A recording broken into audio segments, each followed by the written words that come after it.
جی ناظرین، بریک کے بعد آپ کو خوش آمدید کہتے ہیں۔ سانحہ سیالکوٹ، جس میں ایک سری لنکن کے مینیجر کو بڑی بے دردی سے قتل کیا گیا، اس کیس کا فیصلہ آج ہو گیا اور 6 مجرمان کو پھانسی کی سزا سنائی گئی ہے، باقی ملزمان کو عمر قید سنائی گئی ہے۔ کتنا اہم یہ فیصلہ ہے، کتنی جلدی انصاف ہوا، اس حوالے سے ہمیں بھی جوائن کیا ہے پاکستان علماء کونسل کے چیئرمین سابق معاون خصوصی وزیر اعظم کے جناب حافظ طاہر اشرفی صاحب نے۔ السلام علیکم حافظ صاحب۔ وعلیکم السلام ورحمۃ اللہ۔ حافظ صاحب بتائیے گا کہ یہ انتہائی اہم فیصلہ ہوا ہے اور جس طریقے سے اور جس بے دردی کے ساتھ اس سری لنکا کے شہری کو قتل کیا گیا سیالکوٹ میں، اور اس کے بعد آج جب دیکھیں کہ اتنی جلدی یہ فیصلہ بھی ہوا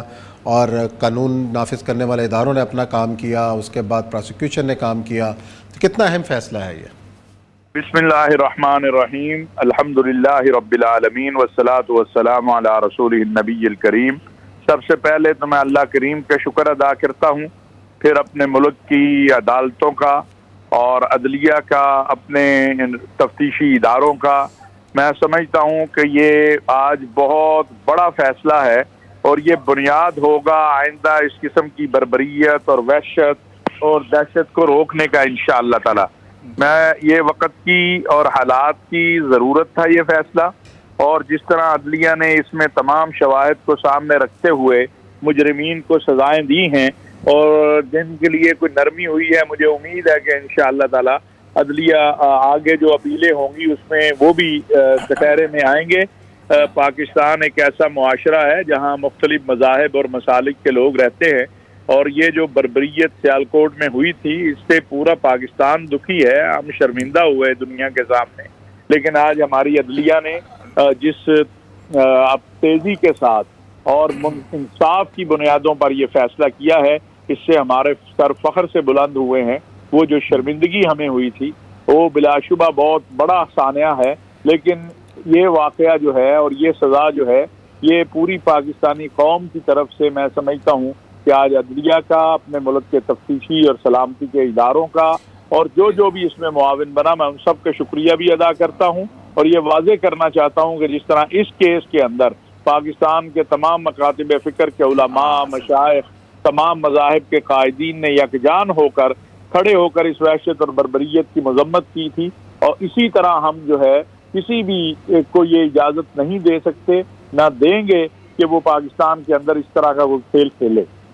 جی، یہ بات آپ کی بڑی صحیح ہے کہ یہ پہلی دفعہ ایسا ہوا ہے کہ یک زبان ہو کر تمام علماء جو تھے انہوں نے کہا تھا کہ یہ خالصتاً اس طرح کی بات ہی بذات خود توہین رسالت ہے کہ رسول اللہ صلی اللہ علیہ وآلہ وسلم کے نام کے اوپر ایک بے گناہ کو اس طرح موب کے اندر جو ہے وہ مارا جائے اور اس طرح کی صورتحال ہو۔ طاہر صاحب بہت شکریہ آپ کا، آپ نے اس پر بات کی۔ لیکن ایک ساتھ ہی آج آپ ایک کراچی میں بھی ایک سیمینار میں تھے حافظ صاحب، آج کل کے حالات کے اندر جس طریقے سے سوشل میڈیا کے اوپر اداروں کو ملائن کیا جا رہا ہے نام لے کر، اور یہ بھی تو ایک قسم کی انتہا پسندی اور شدت پسندی ہے کہ جو معاشرے کو جو ہے وہ لڑائی جھگڑے اور خانہ جنگی کی طرف دھکیل سکتی ہے۔ اس کے اوپر کیا کہیں گے؟ دیکھیے، میں آپ کے پاس جو شخصیت بیٹھے ہیں اور یہ صاحب یہ جانتے ہیں یہ اس سازش کو۔ یہ سازش کیا ہے؟ یہ سازش ہے کہ پاکستان کو کمزور کیسے کرنا ہے، اور پاکستان کمزور دو ہی طرح سے ہو سکتا ہے کہ یہاں پر فرقہ وارانہ تشدد پھیلے اور یہاں پر پاک فوج کے اور قوم کے درمیان دوریاں پیدا ہوں۔ الحمدللہ اس قوم نے پہلے بھی اس طرح کی سازشوں کو ناکام بنایا ہے، اور میں تو ایک سیدھی سمپل سی بات کرتا ہوں کہ آپ کے ہاں سیاسی یا مذہبی کوئی بھی معاملہ ہو اس میں آپ فوج کو کیوں ملوث کرنا چاہتے ہیں؟ سیاسی لوگ اپنی سیاست کریں جا کے، مذہبی لوگ اپنا کام کریں۔ لیکن یہ جس طرح یہ مہم چلائی گئی ہے اور پھر اس کے جو ڈانڈے ہیں وہ ہندوستان اور اسرائیل اور کہاں کہاں ملتے ہیں، سارے شواہد ہمارے اداروں کے پاس ہیں، اور یہ بات میں آج آپ دونوں میرے محسن بھی ہیں، بھائی بھی ہیں، آج یہاں پورے ملک سے مقتدر ترین علماء مشائخ کراچی میں جمع تھے، مفکرین، دانشور، وائس چانسلر۔ ہم یہ بات کہنا چاہتے ہیں کہ کوئی بھی پارٹی ہو، کوئی بھی جماعت ہو، کوئی بھی گروہ ہو، وہ مذہبی ہو، وہ سیاسی ہو، اگر وہ پاکستان کی فوج کے خلاف اور پاکستان کے سلامتی کے اداروں کے خلاف کسی بھی معاملے میں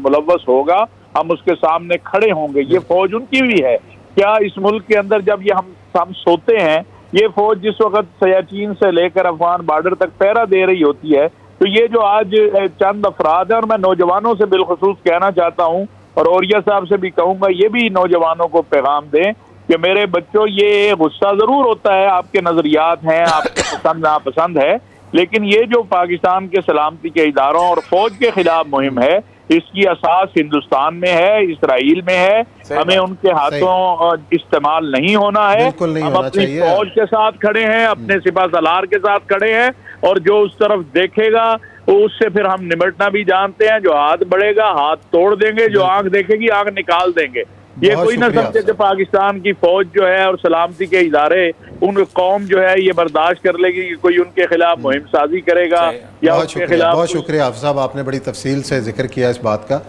دیکھیں ایک بات ہے کہ ماڈرن ٹائمز کے اندر نا سیکیورٹی جو ہے، اگرچہ کہ بات صحیح ہے کہ 22 کروڑ عوام کی اس کی ذمہ داری ہوتی ہے، لیکن 22 کروڑ عوام ہر وقت سیکیورٹی پہ کھڑے تو نہیں ہو سکتے نا۔ میں دیکھیں جہاں جہاں بھی فوج جو ہے اس کو تباہ ہوا ہے، تو 8-10 سال کے عرصے کے دیکھ لیجئے گا، عراق میں 7 لاکھ فوج تھی،